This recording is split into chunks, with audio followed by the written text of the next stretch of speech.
இந்த காஞ்சிங்கிறது நாபி பிரதேசம் அப்படின்னு சொல்லியிருக்கிறதுனால அந்த ஊருக்கே காஞ்சி அப்படின்னு பேர்.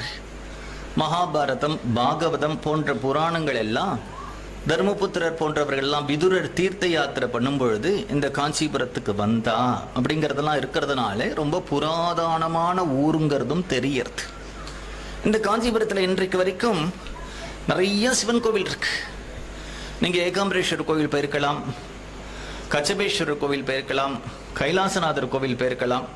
நீங்க கவனித்தீர்களானால் எந்த சிவன் கோவில்லையுமே அம்பாளுக்கு சன்னதி இருக்காது, வெறும் சிவன் சன்னதி மட்டும்தான் இருக்கும்.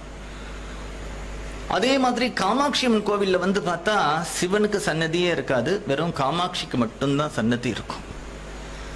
ஏன் அப்படின்னா அந்த க்ஷேத்திரத்தில் இருக்கிற அத்தனை சிவனுக்கும் ஒரே ஒரு அம்பாள் காமாட்சி மட்டும்தான்.